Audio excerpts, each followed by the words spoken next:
Your mind does what it thinks you want it to do, and it bases it on one thing: what you tell yourself. Our mind loves what is familiar and really hates what is unfamiliar. If you want to change your life on a dime, make self-praise familiar and make criticizing yourself unfamiliar.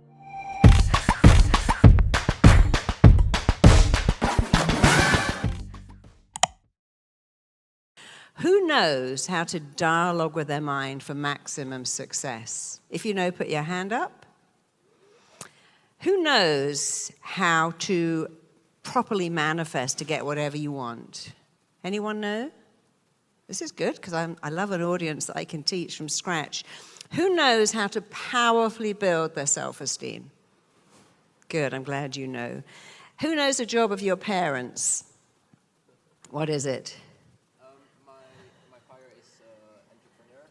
Ah, right. What is the job of your parents for you? What is your parents' job when they raise you? Anyone know? Yeah, a parent's job is to massively raise their kids' self-esteem, but they don't know that. No one teaches them, hey, this is how to raise a kid. It doesn't matter how much organic broccoli you give them, how many languages, but if you don't raise children with high self-esteem, you haven't really done your job. Now, I would never say I was the most amazing parent. I learned as I went along and I made a lot of mistakes, but I know now what I didn't know then. My job was to raise a kid with phenomenally high self-esteem. Luckily, it's never too late to do that. So I want to teach you 3 things today: how to massively raise your own self-esteem. Because the truth is, if you are looking for your self-esteem in a place outside of you, you're never going to find it. People go, I'm going to wear great Nike trainers. I'm going to be an A student. I'm going to get a really hot boyfriend or girlfriend, and then I'll have high self-esteem. No. Unless you're looking in here for it, you're not going to find it. You cannot find high self-esteem looking for a place outside of yourself. So we're going to work on how do you raise your self-esteem. We're going to work on how do you dialogue with your own mind. How do you become the CEO of your own brain? And we're going to put it all together, and I'm going to teach you something. It's what I call a nicer meditation, how to be a powerful manifestor. So first of all, let's talk about your mind. You know, I trained with very eminent psychologists all over the world, and they all told me a lie. They didn't know it was a lie. They all said, oh, you know, the mind is very, very, very complicated. And if you want to be a therapist, well, you've got to learn the workings of the mind. And by the way, it takes a lifetime to understand how your mind works and a second lifetime to apply. I thought, well, how does that work then? That doesn't even make sense. The mind would go, hey, here's a brilliant brain, and when you're 85, with a bit of luck, you might crack it. But unless you believe in reincarnation, how are you going to even apply that stuff? That just never made sense to me. And I've always thought outside the box and challenged everything.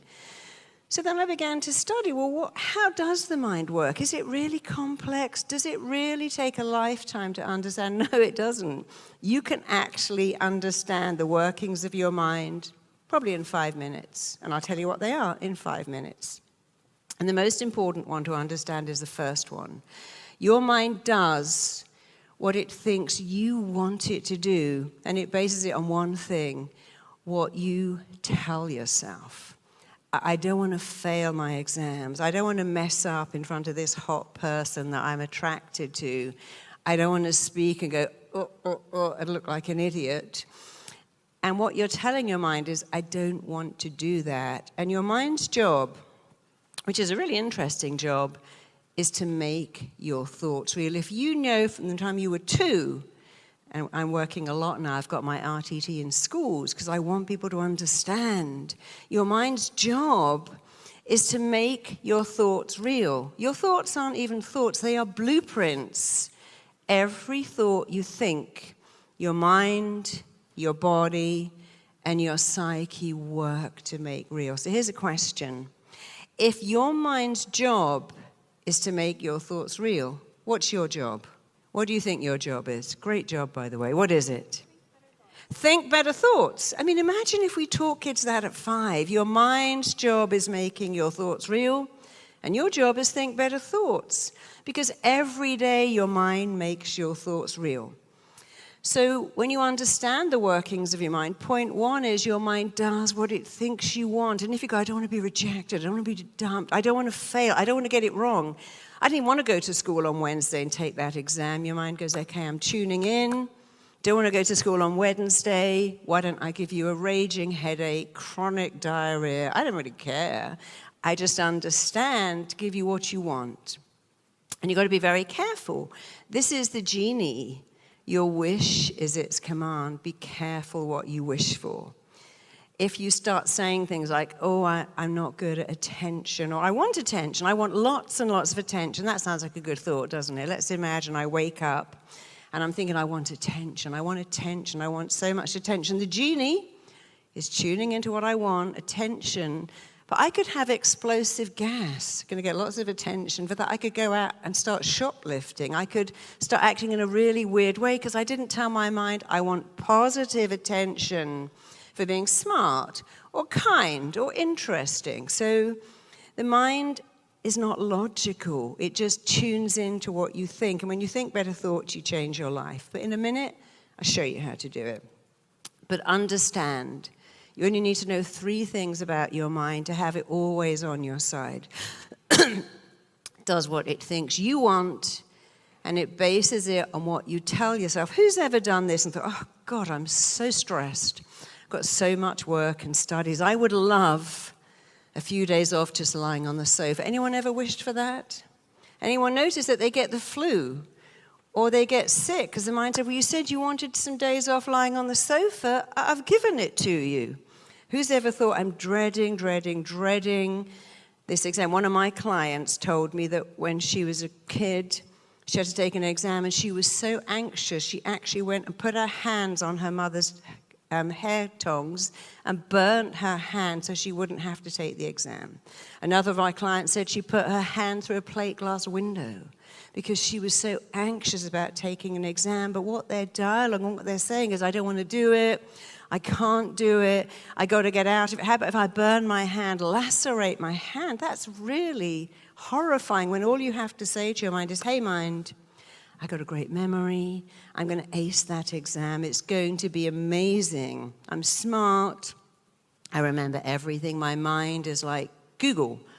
It takes in everything. Because the truth is, every book you've ever read, every lesson you've sat through, you do remember everything if you tell your mind that. So point one is your mind is always doing what it thinks you want. If you haven't got what you want, but if you've got lots of stuff you don't want, you haven't learned how to expertly dialogue with your mind. But I'm going to teach you today. Point two is the way you feel about everything. It's really simple. It all comes back to 2 things. The pictures you make in your head and the words you say to yourself, which you are free to change. The way you feel about everything is down to the pictures you make in your head and the words you say. I don't want to get on that plane. It's going to crash. I love getting on a plane. I've got 3 hours to read a book, eat some food, do what I like. I don't like being the focus of attention. I love being the focus of attention. I don't want to go on this date in case I get rejected. I'm going to go on a date. I'm going to meet someone amazing. It's all going to work out. So if the way you feel about everything comes down to the pictures you make and the words you say, that means that your job is to make better pictures and say better words all the time. And it becomes really, really easy. And the third thing, which is very vexing for therapists like me, is that our mind loves what is familiar and really hates what is unfamiliar. If our mind could choose, it would always run back over here to what's familiar and run away from what's over there, which is unfamiliar. So something unfamiliar. I've got to learn a new language, go to a new school, meet new people. I've got to do something new. And the mind goes, no, let's go over here. You see, familiar kept you alive once. If you lived in a fort, you wouldn't go, hey, a bit bored with life in a fort. There's some native Indians, I think I'll go and hang out with them because they might kill you. So we learned a long time ago, familiar keeps us safe and unfamiliar might kill us. But here's the thing. If your mind loves what is familiar, all you've got to do is make good stuff familiar. And one of the things you can do to make familiar that will change your entire life is to make self-praise familiar. I'm good, I'm smart, I'm kind, I'm nice, I'm interesting. You can say whatever you like. I'm compelling, I'm fascinating. You have to start to make good words familiar. If you want to change your life on a dime, I cannot recommend enough. Make self-praise familiar, even more familiar. Go over here to self-praise, make it so familiar, and make criticizing yourself unfamiliar. Move away from that. I'm an idiot. I got rocks for brains. I mess everything up. You can change your life so quickly by making praise and self-belief familiar by constantly doing it, and meanwhile make criticism unfamiliar. See, your mind can't go in two lanes. Here we are. This is a highway. There's that lane, and there's that lane. In this lane, I'm confident. I'm making praise familiar. I believe I've got something to offer the world. I'm nice. I'm smart. And this lane is, oh God, I'm really anxious and I get things wrong and I'm not very good. But you can't be in both lanes. There's no way you can drive in both those lanes simultaneously. So decide which lane you're going in, which is always that one, and stay in it. The mind cannot hold conflicting beliefs. I'm good, I'm nervous, I'm smart, I'm anxious. I'm a good student, I've got a terrible memory. People like me, but I'm scared of rejection. That really messes up your mind because it wants to go into one lane or the other, but it can't go into both. So you got to make good stuff familiar. Who here wears contact lenses or has ever worn lenses? Put your hand up. Who here put a bit of silicone on their finger, shoved it in there, and thought, oh, I've got to grips with these lenses straight away. I put it in and I can do it. Anyone put a lens in and found they got the hang of that immediately? Because I put one in once. I couldn't even get it out. I had to keep it in all night because I couldn't get it out. You have to kind of squeeze your eyeball with nails and get that thing off. And I went to an optician. They said, we can't touch your eyes. In America, we get sued. And I couldn't get it. And then I went to bed, and I woke up in the morning, it was there. And I thought, I'm not actually going to do these again. But I could have done. I could have made lenses familiar. But frankly, I couldn't be bothered. I thought, no, it's not worth it. But if you put some silicone on your finger and shove it in your eye every day, it becomes so familiar. You can do it in the dark. You can take your lenses out without a mirror because you make it familiar. Once upon a time, wasn't even familiar going to the bathroom. Eating a banana wasn't familiar. You got it in your hair and your eye and your ears. Eating yogurt, you would have got that everywhere. So you've got to make stuff familiar. And the way to massively boost your self-esteem is to make praise familiar. People think praising yourself is arrogant, but if we had a scale, actually, is there a pen? Let me get a pen. If this was a scale, and that was arrogance, and that was feeling insecure, they're kind of the same. They're just an opposite thing. In the middle is confidence. I like myself. Self-esteem. I believe in who I am. You see, self-esteem doesn't mean what I think of you. It means what you think of you. If I said I hold you in the highest esteem, that's what I think of you. But self-esteem is what you think of you. And when you have self-esteem, you're not arrogant, but you're also not insecure because you understand that it comes from in here. And you have the power to change in here massively when you learn how to dialogue with yourself. So we want to be the CEO of our own mind. How do we do that? Well, it really is very easy. Don't complicate it. It all comes back to how do you talk to you. I've been working with teenagers all my adult life, and I never cease to be horrified by how they describe it. I'm an idiot. I'm a piece of you-know-what. I have rocks for brains. I'm not very good. My dad never sees me, so I guess I'm worthless. And I always teach them, look, the most important word you will ever hear to yourself in your whole life, and not for some hot girl or some hot guy, or even a teacher saying, gosh, you're smart. You are the best kid I've ever had in my class. Or even a parent saying, wow, parenting you is the joy of my life. No, the most important word you will ever hear in your whole life come from you. Because if I said to you, oh, you're so smart, I love what you're wearing, I love your hair, I love your shoes, you're amazing, could you stay behind today and help me empty out my stuff? I've totally manipulated you with praise. And the mind understands that. If someone is mean, we go, well, my dad was really mean today, but he's got some issues. He's fighting with my mum. He's got some problems at work. He's just having a bad day. We can actually work out whether someone is mean or nice, but our mind believes whatever we tell it. If you're mean to yourself, it's true.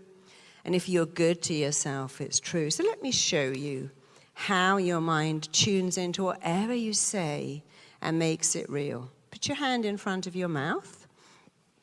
So if you're about to eat something, put it right up here. Close your eyes. And I want you to imagine you're holding in your hand half of a big, fat, juicy lemon, a gorgeous, ripe, juicy lemon. It's in your hand. And I want you to squish that lemon and breathe in that amazing lemon smell. And feel that kind of waxy surface of the lemon. I want you to squeeze that lemon more so lemon drops come to the surface. I want you to stick out your tongue, literally stick out your tongue, and lick off those lemon drops. And now open your mouth and shove that entire half a lemon in your mouth and eat it. With your eyes closed, bite into the flesh. Start chewing it, sucking it, swirling it around your mouth. Bite into every lemon segment. Chew it, suck it, pump it around your mouth. Eat that entire half a lemon. Eat all the flesh. Chew it, suck it, swirl it around. And notice your taste buds are puckering. Your taste buds are swelling. You are pumping out saliva to a thought. You're thinking about eating a lemon, and already you're making it real. Open your eyes. And here's a question, and you cannot get this question. People say, I don't want my hand up in case I'm wrong and I look like an idiot. You can't get this question wrong because it's a bit of a trick. Whatever you say is right. Put your hand up if there was no lemon. By the way, you can't get it wrong. Put your hand up if there's no lemon. It's okay. Put your hand up if there was a lemon. It's also okay. And put your hand up if you never put your hand up, whatever the question is.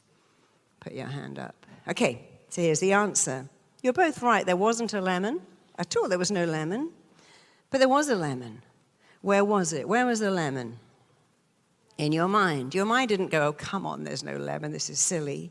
Even though it knew there was no lemon, your mind began to pump out saliva to a thought. Why did it do that? Well, 500 years ago, you needed your teeth. If you couldn't bite, there was no pureed stuff. There was no shakes and bulletproof coffees and smoothies. You had to bite stuff. And with lemons eroding tooth enamel, that was a problem. So when you eat anything acidic, your mind starts to pump out saliva to protect your teeth. You might notice sometimes when you feel a bit sick, the first thing you notice is lots of saliva in your mouth. Who's noticed that?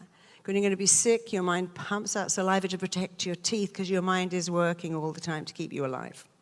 So that's a kind of neutral thing. But if you can tell your mind you're eating a lemon and make that real, then you can do anything. I have a phenomenal memory. I ace my exams. When I read that question, my brilliant mind is like Google. It gives me the answer. Somebody wrote to me that my kid was lying on the floor, freaking out because she couldn't pass Spanish. I don't know what happened, but I bought one of your audios, passing your exams with these. Within 3 days, she went, Mum, I know all the Spanish. And her chin was up, and she went to school, and she got an A in Spanish because I don't know what you did. I said, well, what I did was I put different words in her head. Different words, different pictures. That's all it is. You remember everything. You've got a phenomenal mind. As you read those Spanish questions, your genius mind comes up with the answer. Let's do another one. Everybody stand up. And I want everyone to point their left arm towards me. Just like that. Let's all use the same arm. I'm using the opposite because it's the mirror opposite. Left arm to face me. And all we're going to do, don't do it yet, is that please don't poke someone in the eye or touch any part of their body. So make sure you've got a bit of space, and let's practice it first. Take your left arm, and keeping your feet facing forwards, just swing your arm as far behind you as you can get it to go. Push it to its absolute limit. Push your arm as far as it will go. And then take a look at where it is. Look behind you at how far you've moved your left arm. Bring it back. And I want you to talk to your arm. You might think that's kind of weird, but it's a great thing to talk to your body. Say to your left arm, you're super flexible. You're like a bendy rubber doll. And you are going to go a third further. I need you to say it. Look at your arm and say, you are so flexible. Repeat over me, you're so flexible. You're going a third further. You're like a bendy rubber toy. Go a third further, because I'm telling you to. And now swing your arm back and watch as it goes a whole third further, because you told it to. Let's do the other one, and we can speed it up now, because you know you can do it. Put your right arm out, swing it behind you. Mark, it'll go further, because you know it can. Mark how far it's gone. Bring it back. Look at your arm and say to your arm, you are going way further. Way, way, way further. More than a third further. Because you're so flexible. And because I'm telling you to. And even see in your mind your arm going so far it almost does a 360-degree move. Close your eyes and see it just for a minute. Wow, my arm is going so far. I can see it. And I'm telling it, go further. And I know it will.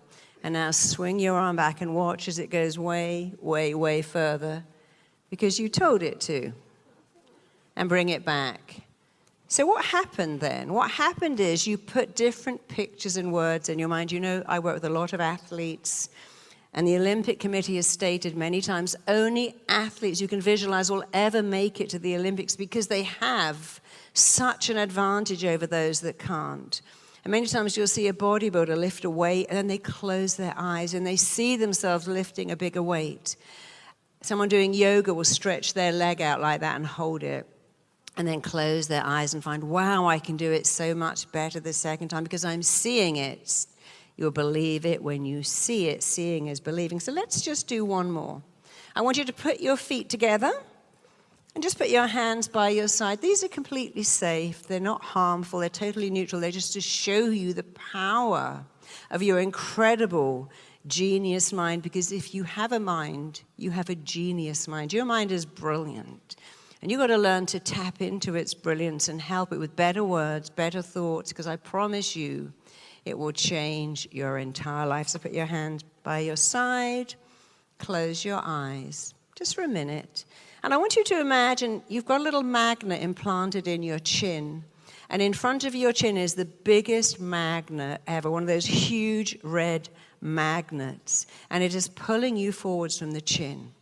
There is a massive magnet in front of your chin. You've got a little magnetic chip in your chin. And that magnet is pulling you forwards, forwards, forwards. Your chin is moving forwards. Your head is leaning forwards. Your body is tilting forwards. Your shoulders are being pulled forwards, forwards, forwards. You really want to bend at the waist as you move forwards, forwards. And you actually notice that you really want to come up onto your tiptoes as that magnet pulls you even more forwards, even more forward. Your knees are locking. You're coming up onto your tiptoes. You're bracing your legs as that magnet pulls you more forwards, even more forwards, even more forwards. You are moving forwards, bending forwards, leaning forwards, because that magnet is so powerful. It's pulling you forwards, forwards, forwards. Only now that magnetic chip has actually gone to the back of your head. And the magnet's gone behind your head. And this time the magnet is pulling you backwards. You are bending backwards. Your head is going backwards. Your chin is coming up into the air. You are locking your knees. Your toes are coming forwards. You're arching like a bow as that magnet pulls you backwards, backwards, even more backwards. Your shoulders, your head, your ears are pulling backwards, backwards, backwards. Only now the magnets move to the left of your left ear. That little magnetic chip is in your left ear, and that magnet is pulling you to the left. You're like a tree in a gale. You are being pulled over to the left. Your head is moving to the left. Your shoulders are moving to the left. You desperately want to come right onto the side of your left foot as you lean and move and sway and get pulled like the Leaning Tower of Pisa all the way over to the left. Only now the chips move to your right ear, and immediately you are being pulled to the right. A magnetic force, a powerful, irresistible magnetic force is pulling you over to the right. Your head is moving to the right. Your ear is moving to the right. Your shoulders are moving to the right. You are leaning over to the right like a tree in the wind. You are moving to the right, wanting desperately to go onto the side of your right foot, leaning, moving, pulling to the right. And just be aware of what your body is doing. And open your eyes and straighten yourself up. And of course, here's a question again. There was no magnet, but your mind doesn't know, and I promise you it doesn't care. Take a seat. This is what is so important about your mind. It doesn't know, and it doesn't care if what you tell it is good or bad, useful or pointless, beneficial or not. Your mind doesn't know, and it doesn't care. And you just proved it with a lemon. You proved it with your arm. You proved it when you started to do that, and that, and that, and that to a thought. Because your mind makes your thoughts real every minute of every day. Your mind makes your thoughts real. And if your mind makes your thoughts real, you better learn to make better thoughts. You know, Eminem was talking about what it was like to be a rapper. He said, when I first wanted to rap, everyone said, you can't be a rapper. He said, I had a horrible life. My mum lived in a trailer. She gave me Valium as a kid. My mum was very unhappy. Kids used to spit on me in school and lock me in lockers. I didn't have a great life, and I was so angry. I thought, well, hey, I'll be a rapper. So I put my anger into rap, and they said, come on, Eminem, you're a blonde-haired, blue-eyed guy. You can't be a rapper. So that made me even more angry. And I told myself, I'm going to be the best rapper in the world. And I love that. He didn't go, oh, yeah, you're right. Look, I got blonde hair and blue eyes, and rapping is a black guy's thing, and I can't do it. Because his mind would have made that really, said, I'm going to be the best rapper. And I'm going to use my anger. And he went to a rap concert, and he really wanted to win. And he didn't win, actually, but he became second. But Jay-Z was in the audience and saw him and saw something in him and made him amazingly famous. And we don't even know who the guy that won was. Because that's another belief. Winner takes it all. No, it doesn't. Winner does not take it all. Often people who become second do better. They have a drive. I'll show you. You know, my father sent my brother to private school, but not me, because my brother was smart. And I had that, I'll show you. Middle children often have that, I'll show you. They often become very successful. They have that, I'll show you. I'll show you.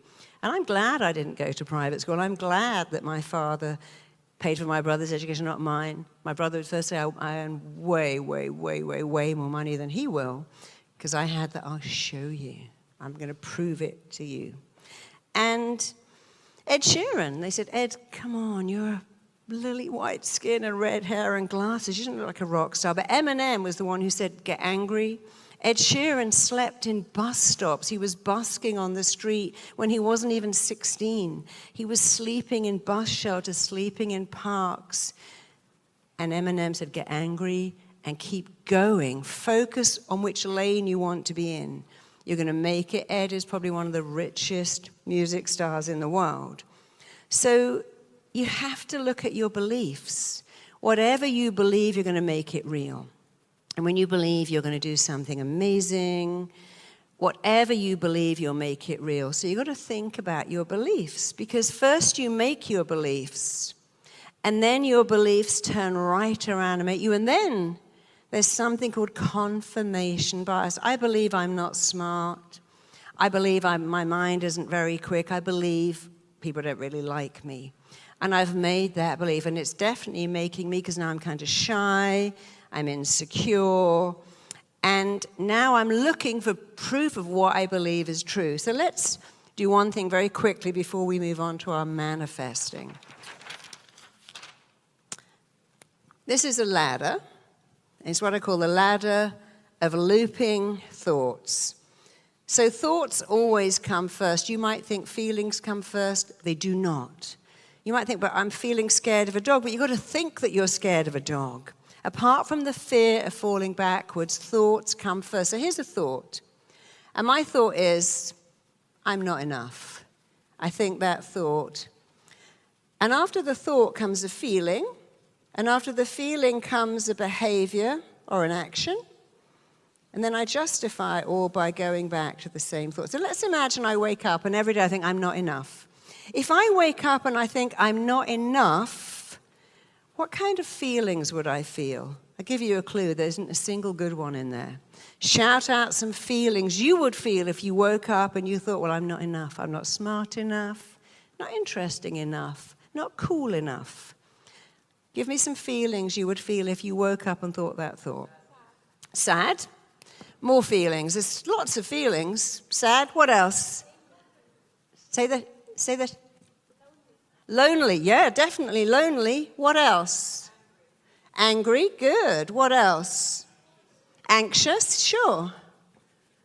There's so many. Hopeless, defeated, paralyzed with fear, unable to communicate. So I think a thought, I'm not enough.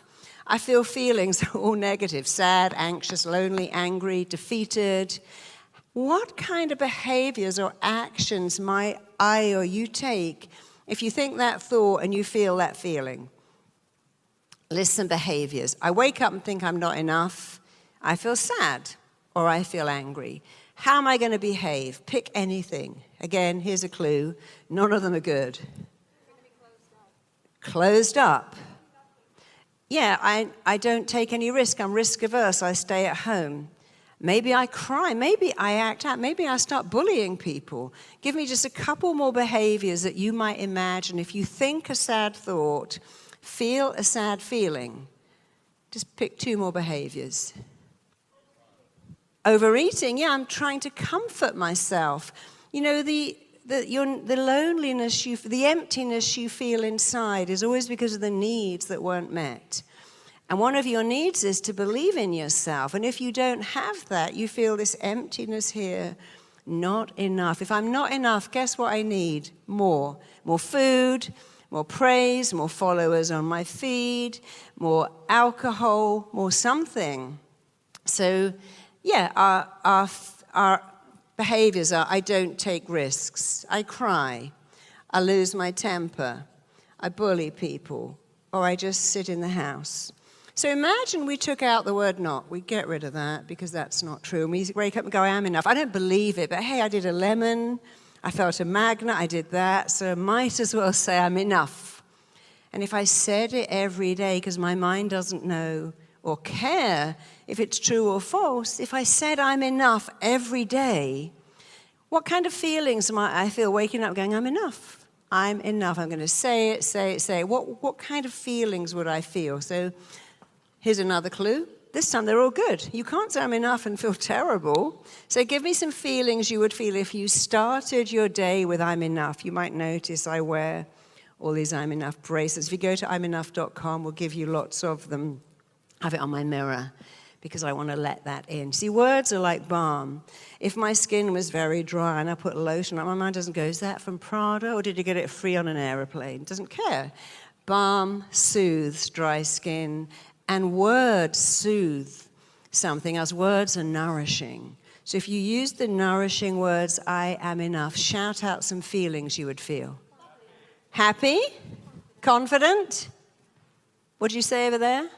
Happy. Yeah, happy is a great feeling. What else? Energized. Accepted. Say that again. Powerful. So now we've got great feelings. Happy. I'm not going to write an energized. Powerful.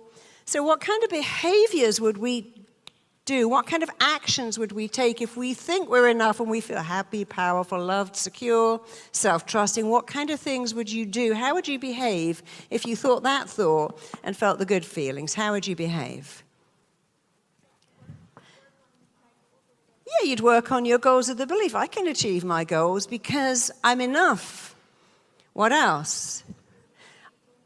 Say that again. I talk to people. They can't reject me. Nobody can reject me except me, and I'm never going to do that because I'm enough. I would take some risks.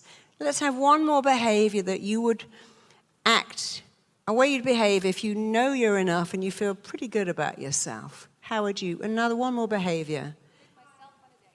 I'd say, yeah, I'd go on a great day and go, how can anybody reject me? I'm fun, I'm kind, I'm magnetically sexy. You can tell yourself whatever you like. Muhammad Ali said, I told myself I was the greatest before I was. You know what happened? In everyone's eyes, I became the greatest. What a concept. Tell yourself you're the greatest. Arnold Schwarzenegger said, modesty is not a word that applies to me in any way, shape, or form, and I sincerely hope it never, ever does. Is that arrogance? Maybe. But it's better than saying, I'm so self-conscious. I can't look at people. So, we're almost running out of time. Let's go straight into something called nicer meditation. I want to show you how to manifest. There are 3 ways to manifest. One is just sitting there thinking, I'm going to manifest everything. But you have to manifest in 3 ways. The first is you must believe you are worth it, whether you want love or a great career or promotion or money or your own business.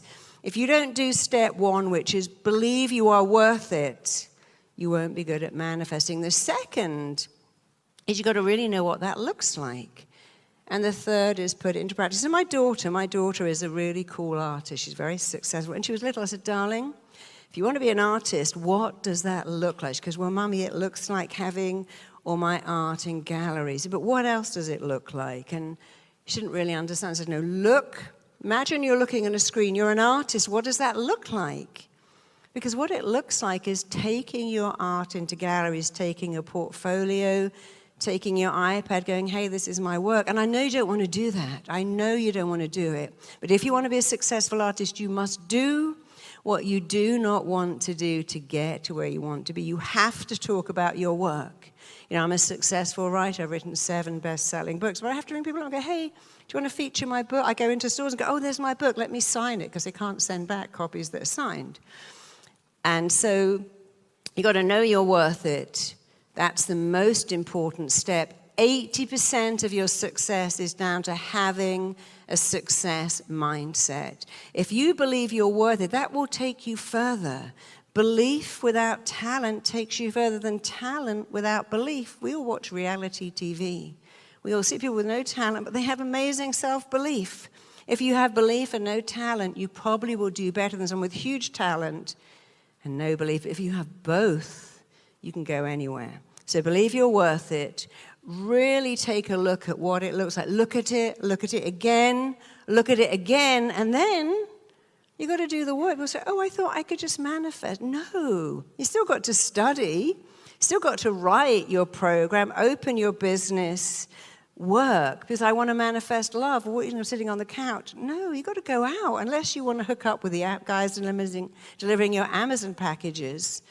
I want to be successful. What are you going to do? So let's do it all together. I'm going to teach you this thing called a nicer meditation. And the first thing you're going to do is you're going to take these 2 fingers, you're going to touch this area in between your eyebrows. You're going to impress upon yourself what you want. And part of being a CEO is don't even use the word want. I want it, I'm wishing, I'm dreaming, forget about that.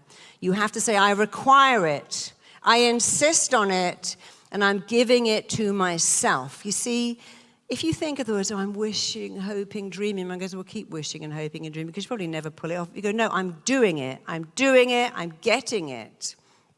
So the first step is to impress upon yourself what you really, really want. And the second step is to code it in by thinking, but what does this look like?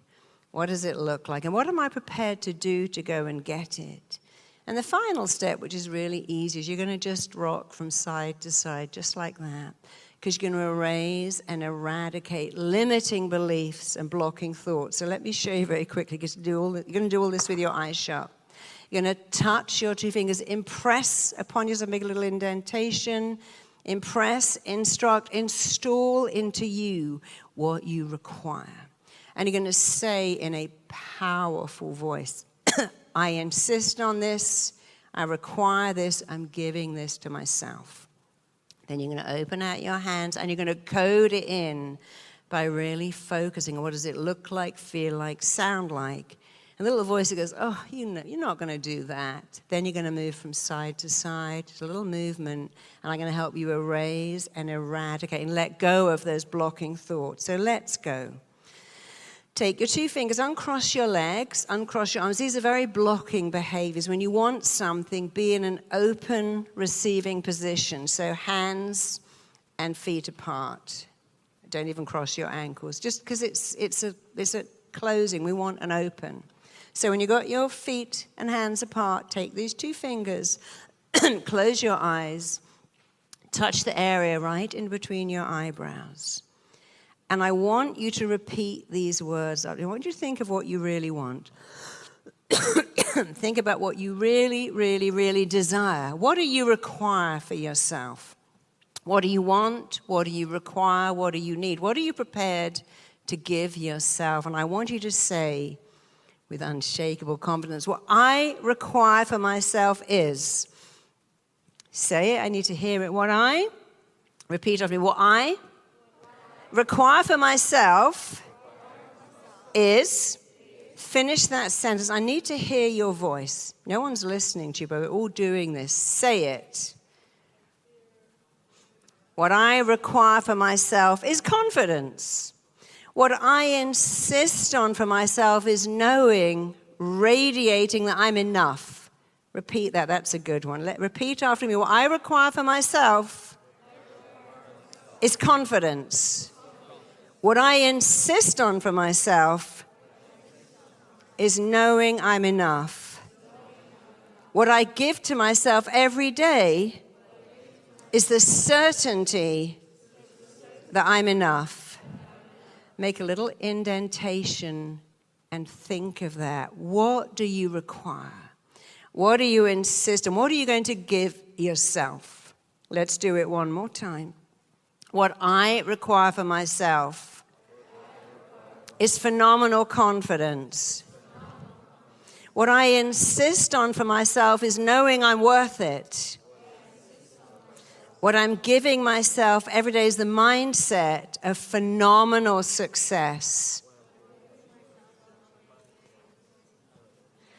Open out your hands, and I want you to notice, what does that look like? What does phenomenal success and knowing you're enough look like? I want you to feel it. Feel that feeling of knowing that you radiate confidence from your very pores. And by the way, confidence is very sexy. It's very reassuring. Everybody loves it. So feel the feeling. Feel what it's like to wake up full of confidence. Notice what that looks like. So see, how would you move? How would you talk if you had unshakable confidence and enoughness? What would that look like? What would it feel like? And I want you to notice also, what would that sound like? What does your voice sound like when you speak with confidence, when you make eye contact, when you tell people, hey, I'm really good at IT. That's my unique gift. Oh, IT is my jam. That's what I do, and I do it really well. Feel the feeling of radiating unshakable confidence. See what it looks like. Notice what it sounds like. How do you dialogue with you? How do you dialogue with others? And how do they dialogue back? See, one of the marks of self-love is, how do you talk to yourself? Because if you love yourself, you never go, I'm an idiot, I got that wrong. You go, I did something, it wasn't quite right, but I learned. So I want you to notice what it sounds like when you dialogue with you in a powerful way. What does it feel like when you have that confidence in your body? What does it look like to you? What does it look like to others? Feel it, hear it, see it. You can taste it, smell it. You can use all your senses. Feel that feeling of having the I am worth it mindset. Feel it, hear it, sense it. smell it, taste it. That feeling in your body when you say, I've got that mindset of success. I know how to dialogue with it. I only use positive words. I am responsible for the images and words I put in my head and upgrading them every day. After all, when you get a bug in your computer, someone comes and upgrades your software. But you've got to upgrade your own software, get rid of the bugs. I want you to all say these sentences. Repeat after me. I am worth it. I'm enough. I'm lovable. I matter. I'm significant. And just one more thing. It's only going to take a couple of seconds. We often have that voice going, no. I want you to just move from side to side and just erase, eradicate, eliminate that critical voice. I want you to smash, to shatter, to end the limiting beliefs and the blocking thoughts. Move from side to side. I'm going to just take 30 seconds to put this all together. So I want you to, again, touch the area in between your eyebrows. Impress upon yourself how you want to be. Impress, instruct, install into your mind how you want to be. Impress, instruct, install. Use powerful language, positive images. Open out your hands. Code in and wire in and fire in what that feels like, what that looks like, what it sounds like. And any limiting belief, just sway from side to side, erase, eradicate, eliminate blocking thoughts. Let those limiting beliefs go. And just open your eyes. And finally, don't be one of those people that says, I went to this talk, it was good. Don't just hear it, do it. This technique won't self-implode. Every day before your lessons, you can go, I got a phenomenal memory, I'm awesome. What does that feel like? Well, I got a phenomenal memory, I aced my exams. And if the voice goes, well, last time you messed it up, I'm just going to sway from side to side and let that go. You have the power to impress upon yourself, to install and instruct your mind with how you want to be. Call it in, code it in. Notice what it looks like, feels like. And that little voice that goes, just erase it. Stay in the right lane. Use powerful words, powerful languages. Make your mind your best friend. And grow your self-esteem yourself, because no one can do that better than you. Thank you so much. You've been amazing. Thank you. Thank you. Thank you very much. Thank you. Thank you. Thank you.